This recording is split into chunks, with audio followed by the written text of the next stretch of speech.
de la República del Ecuador, la abogada Luisa Magdalena González Alcíbar. Mi querida Luisa, nos acompaña en el set Tatiana Nevares, Patricio Torres, y tras micrófonos está Julio 500 y Ángel Macías. Está también nuestro coordinador de logística, Víctor Arévalo, y el hombre director de orquesta del programa, Jean-Paul Medranda. Saludos, mi querida Luisa.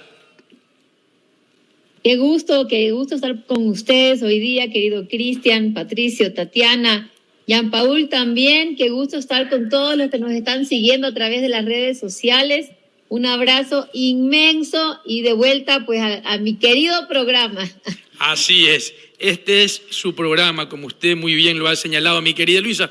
Bueno, la provincia de Manabí ha vuelto a ratificar y con creces el apoyo a la Revolución Ciudadana. Del 2021 al 2023 se creció en más de 100.000 votos.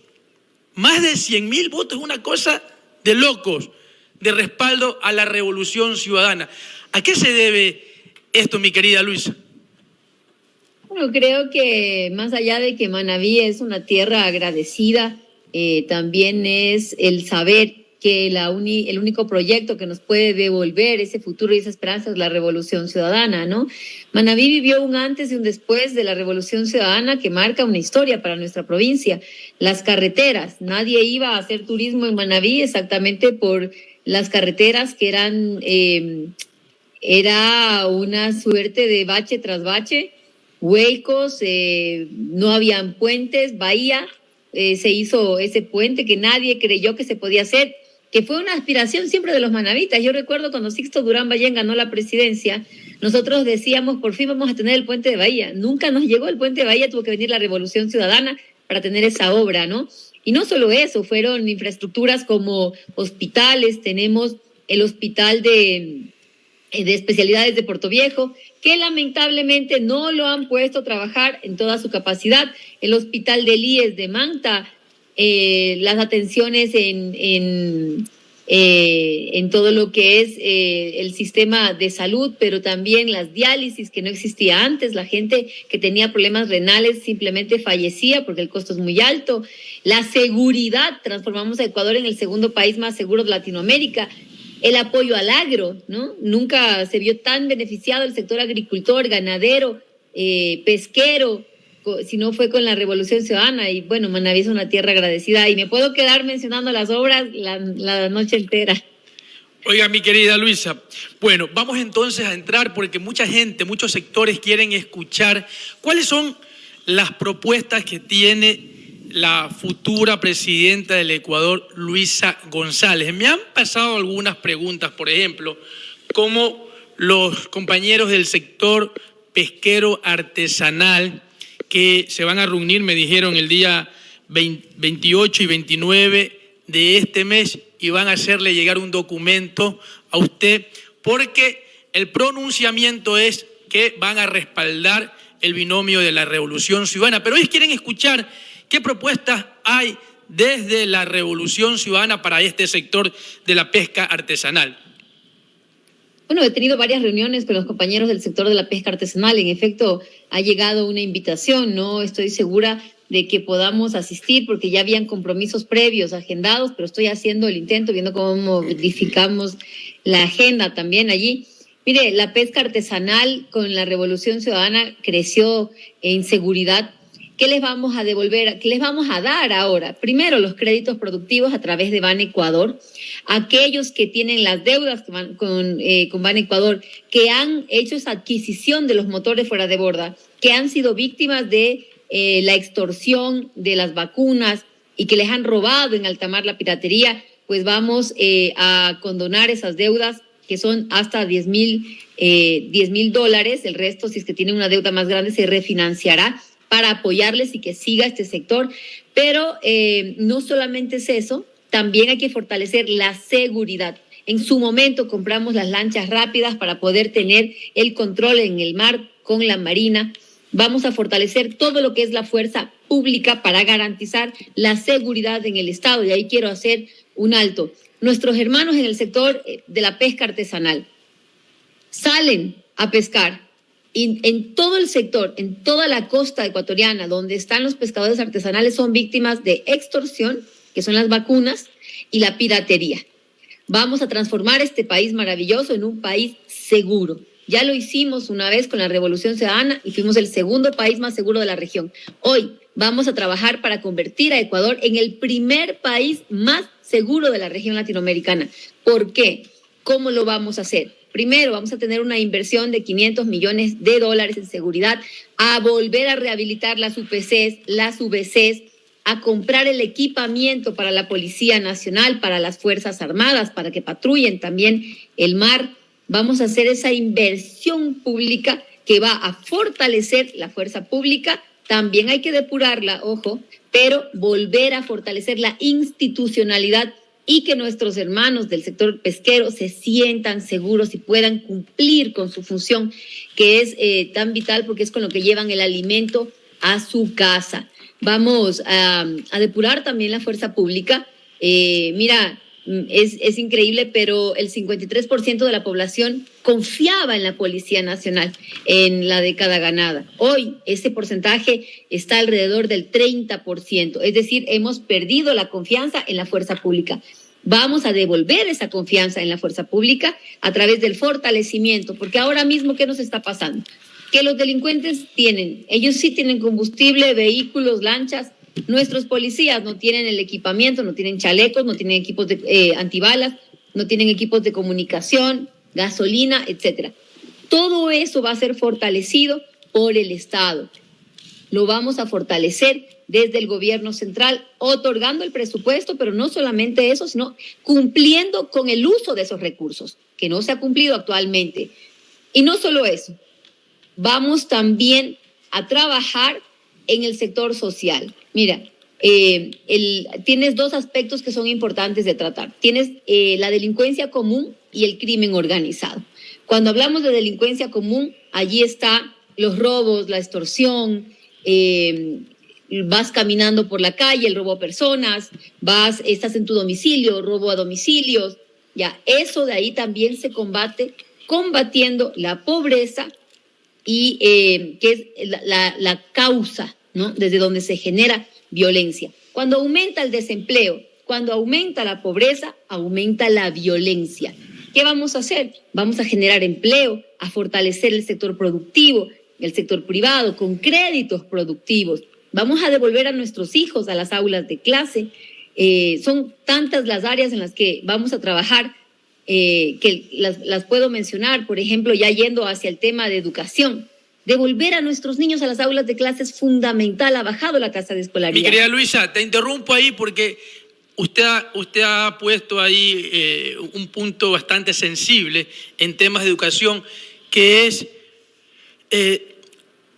el acompañamiento que hacía el Estado o el gobierno en la época de la Revolución Ciudadana a las familias humildes de este país con los uniformes escolares, con los útiles o los textos escolares, más la colación escolar. Todo eso desaparecido en este gobierno. ¿Cuánto daño le han hecho, sobre todo a las familias pobres de este país? En su gobierno se van a retomar el tema de los uniformes escolares, textos escolares.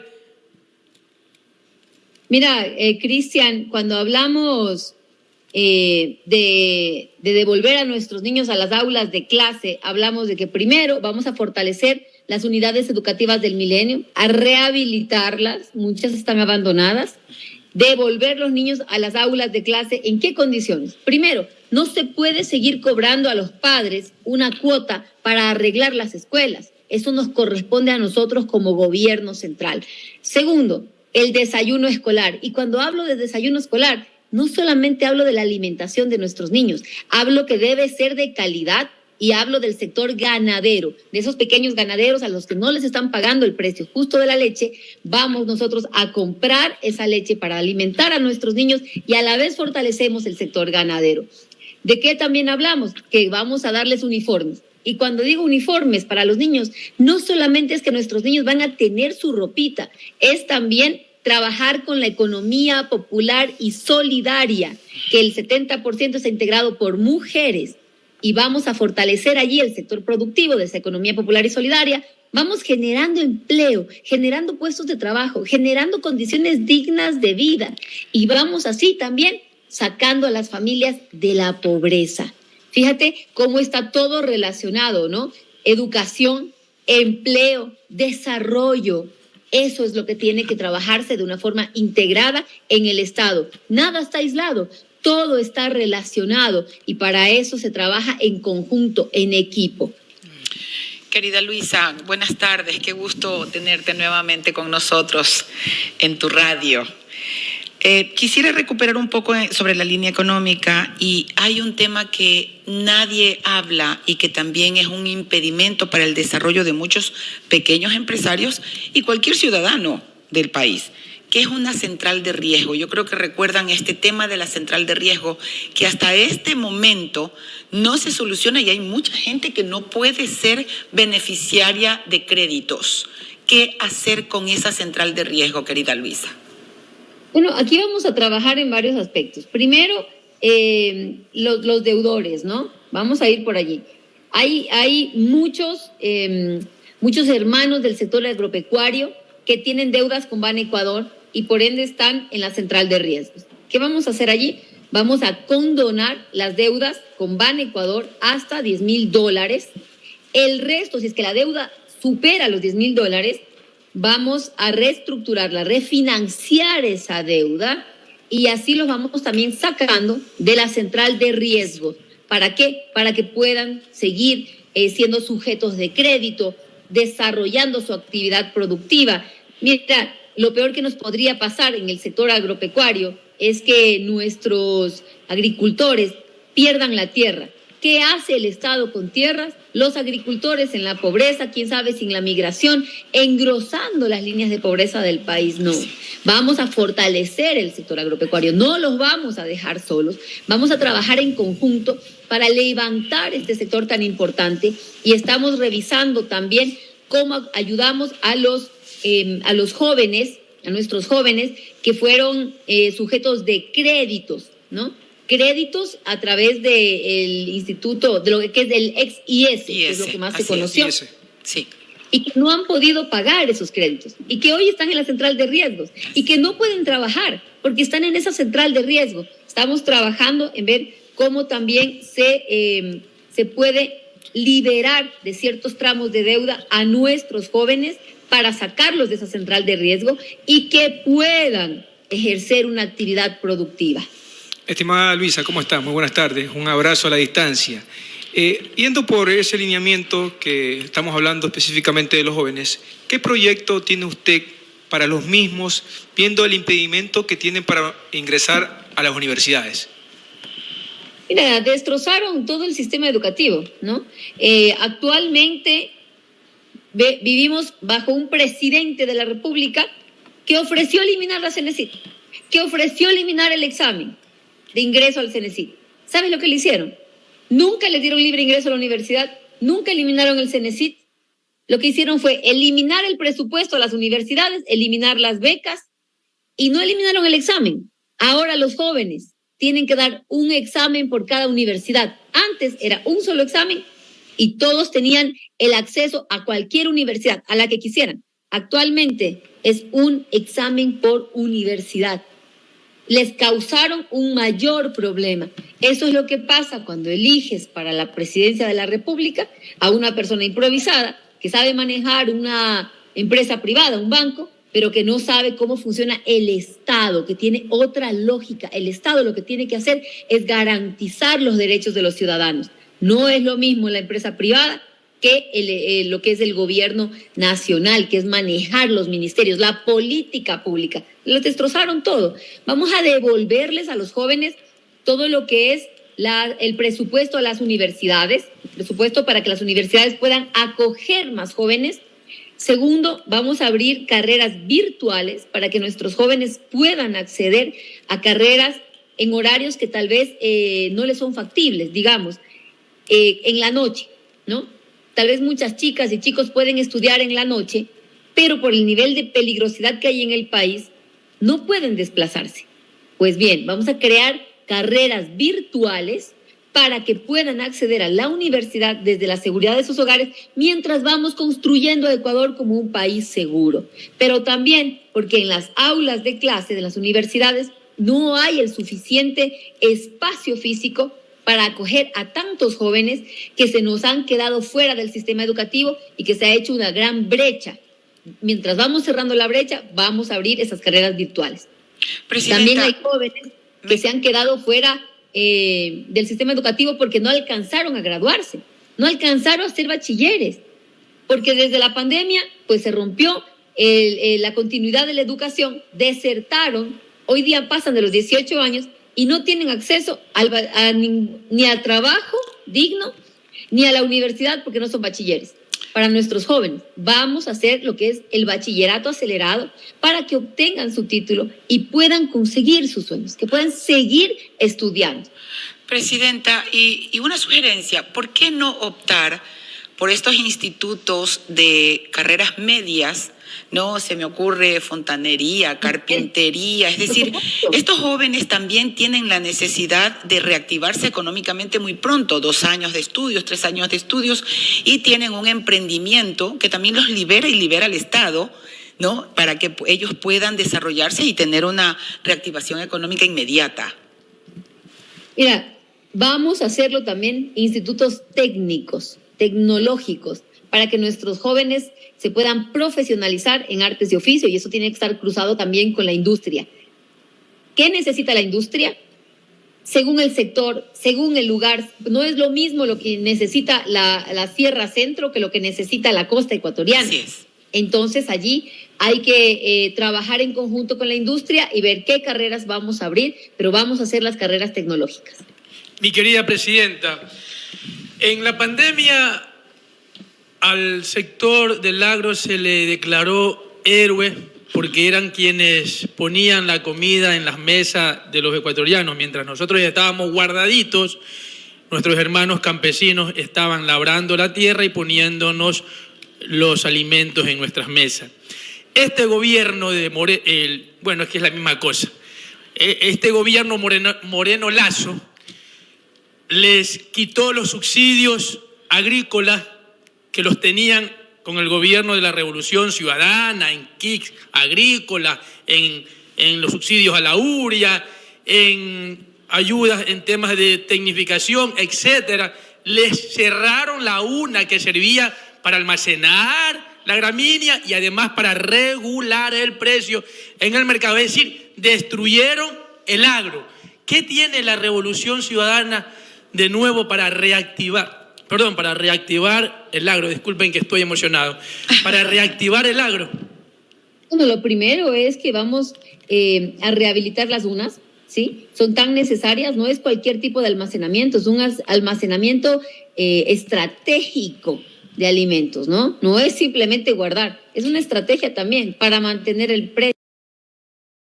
Un exceso, no solamente que mantienes el precio, sino que tú guardas los alimentos cuando hay escasez, porque puede venir un fenómeno del Niño o puede algún tipo de variación climática daña los cultivos, tú puedes garantizar que hay los productos para dar la alimentación a la población. No es almacenar por guardar, no, es un almacenamiento estratégico. Lo siguiente, garantizar un precio mínimo de sustentación para nuestros agricultores. ¿Qué es lo que está ocurriendo ahora? Que ellos siembran, tienen los productos, pero los tienen que bajar, tienen que venderlos a precios por debajo de lo que han gastado en labrar el campo, ¿no? Hay que garantizar los precios mínimos de sustentación, el control en las fronteras para los productos que nosotros producimos y que están ingresando. Eliminar esas importaciones, arroz, azúcar, cebolla, tomate, etcétera. Hay muchísimos productos, leche en polvo que afecta a nuestro sector lechero, cumplir con los precios mínimos que están establecidos en la ley, el litro de leche, la caja de banano. Todo esto es necesario que se trabaje desde el gobierno como una política pública. Además, desde Ban Ecuador. Primero, simplificar los trámites para que sean accesibles a nuestros ciudadanos. Una banca amigable que te pueda recibir, acoger y ayudar y guiar en cómo obtener el crédito. Segundo, vamos a otorgar esos créditos productivos. Vamos a inyectar dinero en lo que es la banca pública, tanto Ban Ecuador como la CFN, que le vamos a devolver la institucionalidad para que accedan a crédito productivo. Y el seguro agrícola. Es necesario garantizar un cultivo de riesgo como es todo lo que es el sector agropecuario. Hay que garantizarlo a través de un seguro agrícola para que en el caso de que haya un desastre natural o algún tipo de riesgo puedan ellos no quedarse con la deuda, sino que el seguro cubra, ¿no? Esto ya lo hicimos en nuestro gobierno, lo vamos a volver a hacer. Estimada Luisa, viendo el resultado de la primera vuelta, es visible ahorita que hay un ausentismo de los ciudadanos de aproximadamente 2.582.734 ciudadanos que no asistieron a votar. ¿Cómo captar ese voto por aquellas personas que no confían en la política?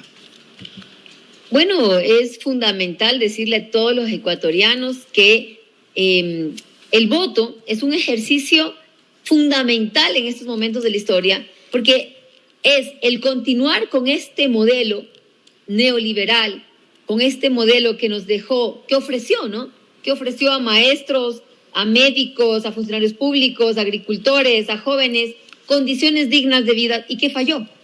¿Por qué? Porque no pasó más que por un capricho de llegar a la presidencia de la República sin conocimiento, primero, de las necesidades de la población y segundo, de cómo gestionarlas desde la política pública a través del Estado. Eso es lo que nos estamos jugando. ¿Por qué es tan necesario que salgan a votar? Porque es el momento histórico de poder cambiar el rumbo del país y devolvernos ese país de seguridad, de salud, de medicina en los hospitales, de médicos con empleo, de maestros que vuelven a las aulas de clase y fueron despedidos, de nuestros hijos, nuestros jóvenes que vuelven también a las aulas de clase y que no están siendo presa de la delincuencia, estando en tiempos de ocio en la calle sin saber qué hacer, no encuentran trabajo, no encuentran estudios. Eso es lo que nos estamos jugando, el empleo digno. Vamos a generar empleo a través de los créditos que se van a dar al sector productivo, a través de la CFN. ¿Para qué? Para que la industria se reactive, contrate más gente, desde la inversión pública eficiente. Empezaremos a arreglar las carreteras, cerca de 1,000 puntos en toda la red estatal, puentes. La construcción es lo que más dinamiza la economía y con ello vamos a devolver fuentes de trabajo para nuestros ciudadanos. Eso es lo que nos jugamos y por eso es necesario que salgan a votar y contar con su voto. Quisiera leerte, querida Luisa, un pedido. Dice, de Francisco Moreira: mi presidenta Luisa, hay que rescatar el presupuesto a la cultura, que el gobierno de Moreno, ahora Noboa y Lasso, recortaron, afectando así a los gestores culturales y a todos los proyectos relacionados con el arte. Mire, cultura y deporte son dos ejes fundamentales, incluso para sacar a nuestros jóvenes de vicios, ¿sí? Por decirlo de alguna forma. Y son dos ejes que fueron fundamentales en nuestro gobierno y que los dejaron en el absoluto olvido, que destrozaron la institucionalidad, que quitaron los ministerios y que quitaron el presupuesto. Vamos a devolver ese presupuesto para el arte, para la cultura. El Festival de las Artes en Loja lo vamos a volver a potenciar. Espacios públicos para el arte, para hacer teatro, para hacer música, fortalecer que la gente vaya a estos espacios de teatro, que son encuentros sociales también, pero que nos fortalecen como ciudadanos, ¿no? Y también el arte es tan importante porque nos genera identidad. Por poner un ejemplo, nosotros los manavitas, los amorfinos, ¿no? Es parte de arte, pero que también es arte que nos vincula a nuestra identidad, al amor propio, al orgullo de pertenecer a una tierra, y eso es necesario porque el país tiene que levantar el ánimo, el orgullo de ser ecuatorianos tiene que levantarse, ¿no? El futuro, la esperanza, la paz. Eso es lo que vamos a devolver a nuestro país. Mire, cuando uno de nuestros deportistas saca una medalla, cómo se levanta el ánimo, cómo se levanta el ánimo en el país, ¿no? Cuando gana y nos sentimos orgullosos, una medalla de oro, el mundo. Eso es lo que tenemos que recuperar también. Los ¿sí? centros de alto rendimiento, Luisa, que tiraron al traste el gobierno de Moreno y Lasso. El de Carpuela, están totalmente desmantelados, en el olvido, botados. Por y odio. Los jóvenes necesitando tanto esos espacios. No solo eso, además Pero, también el apoyo económico que el Estado ecuatoriano le daba a estos deportistas para que ellos a su vez se concentraran únicamente en su preparación. Todo eso destruyeron. Oiga, mi querida Luisa, yo quería también formularle esta pregunta porque obviamente todo lo que usted está planteando se hace con recursos económicos. Y decíamos antes de la entrevista de que este gobierno va a dejar al país con un déficit aproximado de 5.000 millones de dólares. Y si por algo no lo quiere la élite económica, la oligarquía de este país, a Rafael Correa, es porque les hizo pagar los impuestos. Eso le significó a Rafael Correa que los pudientes mezquinos de este país lo odien. Y hoy tenemos de nuevo esta feria de la alegría en cuanto a los impuestos. En el 2019-2020, la CEPAL reportaba de que en el Ecuador, se evadían más de 7.000 millones de dólares. ¿Qué va a hacer su gobierno para controlar a estos evasores de impuestos que aquí en el país los conocemos muy, pero muy bien? Mire, aquí hay varias cosas que quiero topar con esto del déficit, ¿no? Cuando me hablan de déficit, yo les digo, perfecto, hablemos del déficit de empleo que necesitan nuestros ciudadanos porque tienen que llevar un plato de comida a la mesa. Hablemos del déficit en salud, que los médicos, las enfermeras y los técnicos están en el desempleo y tienen que volver a su puesto de trabajo. Que los ciudadanos necesitan personal de salud que nos atiendan dignamente y tenemos que volverlos a contratar para que nos den esa atención digna. Hablemos del déficit de maestros que están desempleados hoy y que nuestros niños están fuera de las aulas de clase y necesitamos devolverlos a las aulas de clase. Ese es el principal déficit del que debemos hablar y que vamos a atender. Lo siguiente, las deudas con el SRI. Actualmente en el SRI hay cerca de 3.000 millones de dólares en deudas porque no han pagado los impuestos y de eso 2.000 están en firme. Si pagan esos 2.000 millones de deuda, tendremos presupuesto para salud, para educación, para vialidad, para toda la infraestructura, para generar empleo, para crédito productivo, para las becas de nuestros hijos. Por eso es necesario cobrar esas deudas. Y ojo, cuando tú has condonado y perdonado esas deudas, se dice incentivos. ¿Qué pasa cuando yo perdono esas deudas a nuestros agricultores, a nuestros campesinos, a nuestros pescadores artesanales, a nuestros jóvenes que hicieron un crédito educativo? ¿Qué pasa allí? Eso es lo que se está jugando. Le llaman. ¿En qué vamos a invertir? Hay que poner los ojos en el verdadero déficit que está afectando a la población, que es en empleo, en salud, en educación, en infraestructura. Eso es lo que nos importa realmente. Querida presidenta, solamente le pido, devuélvanos a la época del Ecuador ama la vida. Por favor, cuando estábamos felices, motivados, alegres, y este Ecuador realmente amaba la vida. Volveremos a tener esa patria de ese Ecuador ama la vida, donde caminábamos tranquilos por las calles, donde teníamos empleo, donde íbamos a un hospital y nos atendían dignamente y había medicinas. Eso es lo que se está jugando este 15 de octubre. Mi querida Luisa, muchísimas gracias por habernos acompañado el día de hoy. Usted sabe que esta es su casa, usted es la madrina de este programa y las veces que usted considere estará aquí en Conciencia Política. Gracias, Luisa. Gracias a mi tierra querida, gracias a Manabí por ese cariño, por ese apoyo. Gracias a ustedes, mis compañeros, mis amigos, mis hermanos. Gracias, un abrazo. Gracias, pase bien. Bien, ahí estuvo la futura presidenta de la República.